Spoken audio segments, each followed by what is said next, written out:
اور درود شریف 500 مرتبہ پڑھے تو 500 بار گنبد خضرا میں آپ کا اور آپ کے ابا کا ذکر ہو رہا ہے. سبحان اللہ. درود پھر درود ہے. اور ایک بات یہ بھی بتاؤں, جب ہم نبی پہ درود پڑھتے, بخاری شریف کی حدیث ہے, من صلی علیہ واحدہ صلی اللہ علیہ عشرہ, جو میرے نبی پر ایک بار درود پڑھتا ہے اللہ اس پر 10 درود نازل فرماتا, 10 رحمتوں کی برسات فرماتا ہے, 10 درودوں کا نزول کرتا ہے, یعنی رحمتوں کا نزول کرتا ہے. اے مسلمان, تو کتنا بلند ہو جاتا ہے, کتنا محترم ہو جاتا ہے, ایک بار تو خدا کے حبیب پہ درود پڑھے, 10 مرتبہ درود اللہ تجھ پہ نازل فرمائے, یعنی تجھ پہ اپنی رحمتوں کا نزول فرماتا ہے. تو ذرا غور کیجئے گا, ایک بار درود شریف پڑھیں, عاشقوں کی طرف پڑھیں درود شریف.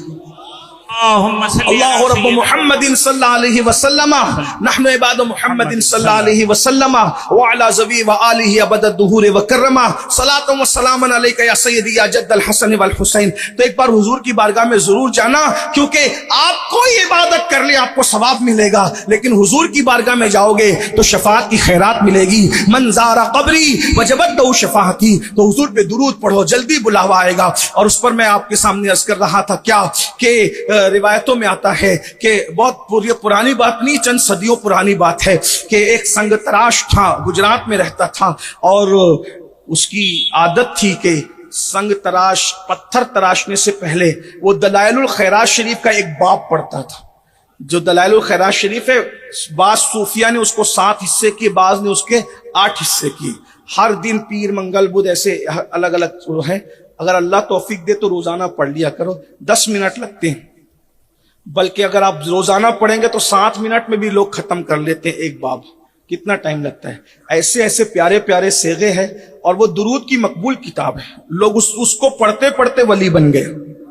اور اس کے جو مصنف ہے سید سلیمان جزولی رحمت اللہ علیہ, ان کی قبر انتقال کے بعد جب کھلی تو مشک کی خوشبو آ رہی تھی, اور انتقال سے پہلے انہوں نے خط بنوایا تھا, تو وہ خط ابھی بھی چاند کی طرح چمک رہا تھا, اور ان کا بھی کفن پہ کوئی دھبا نہیں لگا ہوا تھا.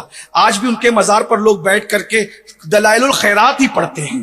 یہ میں سمجھتا ہوں کہ درود کی کتابوں میں جتنی مقبولیت دلائل الخیرات کو ملی ہے اتنی کسی کتاب کو نہیں ملی ہے. بہت آسان ہے, آپ اگر پڑھنا چاہیں گے تو حضور قبلہ امیر سنی دعوت اسلامی سے آپ اس کی اجازت لے لیں. ایک تسلسل ہے, اس کا سلسلہ ہے اجازت کا, تو حضرت آپ کو اجازت بھی دے دیں گے. بڑے بزرگوں سے اجازت لے کے پڑھیں تو وہ برکات آپ کو ملتی ہے. تو بہرحال تو وہ سنگ تراش کی عادت تھی, زبانی یاد تھی پوری دلائل الخیرات شریف, اور ہر کام سے پہلے حضور کا ذکر کرتا. ذرا غور تو کریں, پتھر تراشا, پھر دوسرا تراشنا ہے تو پہلے وہ دلائل الخیرات کا ایک باب پڑھے گا, پھر پتھر تراشے گا, پھر تیسرا تراشنا, پھر پڑھے گا, پھر تراشے گا. یہ تھا اس کا عشق رسول, کیونکہ جس سے عشق ہوتا ہے, تقاضا عشق یہ ہے کہ محبوب کا ذکر کثرت سے کیا جاتا ہے. پھر کیا تھا, روزانہ پڑھتا. اور ایک بات آپ کو بتاؤں, جب عشق آتا ہے تو اس کی ایک نشانی یہ ہوتی ہے کہ آپ تنہائی میں ہوتے ہیں. عاشق جب تنہائی میں ہوتا ہے تو اس کو ایسا لگتا ہے کہ میرا محبوب میرے ساتھ ساتھ ہے. یہ آدمی فیل کرتا ہے, یہ اس کو محسوس ہوتا ہے. پھر وہ حضور کے لیے روتا بھی ہے. اور امام المتکلمین علامہ نقی علی خان رحمت اللہ علیہ تفسیر علم نشرہ نامی کتاب میں جو اپنا انہوں نے تشریح کی ہے, تفسیر لکھی ہے, اس میں لکھتے کہ حضور کے عشق میں رونے سے بڑی کوئی عبادت ہے ہی نہیں. سب سے بڑی عبادت جو آدمی کو کھینچ کر خدا تک, بلکہ اڑا کر خدا تک پہنچاتی ہے, وہ ہے حضور کی محبت میں رونا, حضور کے عشق میں رونا. اور پھر کیا ہے, اللہ اکبر. تو وہ روتا تھا, بہت روتا تھا, اس کی آنکھیں آنسو بہاتی تھی. یاد رکھنا, ہنسنا اور رونا جو ہے وہ آدمی کے اختیار میں نہیں ہوتا. جب اندر سے دل جو ہے وہ بے چین ہوتا ہے یار کے لیے, تب آنکھ سے آنسو آتے ہیں, اور پھر وہ روتا. اور پھر ایسا ہوا کہ روتے روتے ایک دن اس کی آنکھ لگ گئی. روزانہ حضور یاد آتے تھے, حضور پہ درود پڑتا تھا, حضور یاد آتے تھے, اللہ کے محبوب یاد آتے تھے, مصطفیٰ جان رحمت یاد آتے تھے. اور یہ بھی یاد رکھنا, جب حضور کی یاد آئے تو مقبول جو دعاؤں کی حاجتیں مانگ لیا کرو, کیونکہ حضور یوں ہی کسی کو یاد نہیں آتے ہیں. صوفیہ فرماتے ہیں پہلے حضور ہمیں یاد کرتے ہیں, پھر وہ یاد آتے ہیں. اللہ اکبر. میرے بھائیوں ذرا غور کرو, اگر آج ہم حضور کی محفل لے کر کے بیٹھے ہیں, خوش نصیب ہو, آج حضور حضور نے ہمیں یاد کیا ہوگا تب آج حضور ہمیں یاد آئے ہیں. سبحان اللہ. آج ہماری یہ محفل جو سجی ہے میرے کریم آقا کی یاد کی محفل, میرے مصطفیٰ کریم کی یاد کی محفل. اللہ اللہ روتا ہے درود پڑھتا ہے, روتا ہے درود پڑھتا ہے. ایک دن قسمت بیدار تھی, ستارے عروج پر تھے, آنکھ لگی, دل کی آنکھیں بیدار ہو گئی. کیا دیکھا؟ تخت ہے, نورانی تخت بچھا ہوا ہے اور اس پر اللہ کے حبیب جلوہ گر ہے. اور حضور اس سنگ تراش سے کہتے ہیں میرے عاشق, میرے دیوانے, کیا بات ہے تم مدینے کیوں نہیں آتے؟ مدینے آؤ. حضور دعوت دے رہے, مدینے آؤ, تم مدینے کیوں نہیں آتے؟ ہائے ہائے ہائے, اللہ اکبر. حضرت مصطفیٰ کریم صلی اللہ علیہ وسلم نے کہا, وہ رو پڑا, حضور میری اوقات ہے, میں مدینے ہوں. سرکار نے کہا مدینے آؤ اور یہ دیکھو میرے گنبد کا یہ کنگرا ٹوٹ گیا ہے, اس کو آ کر تم تعمیر کرو گے. دنیا میں کروڑوں کلمہ پڑھنے والے تھے لیکن انتخاب کس کا کیا جا رہا ہے؟ درود پڑھنے والے کا. درود پڑھنے والا کتنا مقبول ہے, درود پڑھنے والا کس قدر محبوب ہے کہ کنگرے کے لیے اس غریب سنگ تراش کا انتخاب ہو رہا ہے. اور کہاں مصطفیٰ جان رحمت خود انتخاب فرما رہے ہیں. میرے بھائی وہ اٹھا, جب اٹھا آنکھ کھلی تو پورا گھر خوشبو سے معطر تھا, مہک رہا تھا پورا گھر خوشبو سے.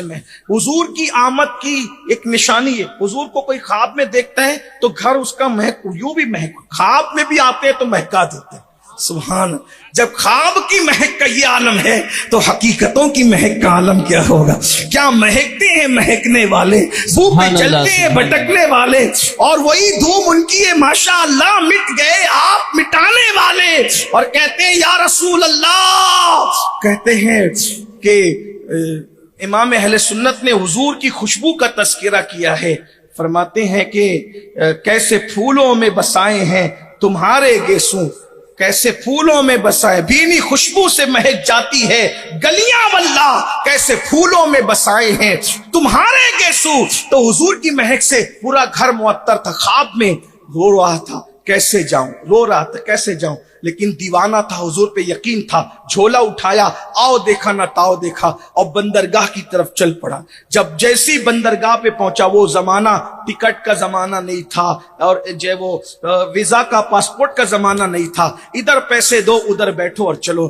اس کے پاس تو پیسے بھی نہیں تھے. جھولا لٹکا کر بندرگاہ پہ گیا تو جہاز جدہ شریف کی طرف جا رہا تھا, لیکن ملاح کے 1000 کاوشوں کے باوجود جہاز آگے بڑھنے کو تیار نہیں تھا. ملاح کوشش کر رہا تھا لیکن جہاز آگے نہیں بڑھتا. اس دیوانے پہ نظر پڑی تو پوچھا کدھر کا ارادہ ہے؟ کہا مدینے جانے. کعبے کا نام تک نہ لیا, طیبہ ہی کہا. کدھر جانے کا؟ مدینے جانے. کہا آؤ بیٹھو چلو. جیسی کشتی میں قدم رکھا, سفینہ سوئے جدہ روانہ ہو گیا.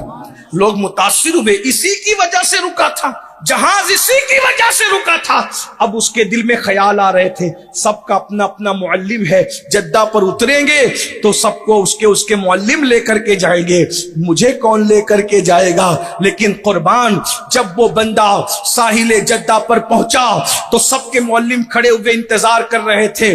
لیکن اللہ اکبر, ایک منظر آنکھوں سے دیکھا گیا اور لوگ حیران رہ گئے. لیکن اس معلموں کی صف میں جو ہے وہ شریف مدینہ منورہ کا گورنر بھی کھڑا تھا, اور ہر نکلنے والے کا منہ دیکھ کر گورنر مدینہ پوچھتے تھے کیا تم ہندوستان سے آنے والے سنگ تراش ہو؟ کیا تم ہندوستان سے آنے والے سنگ تراش ہو؟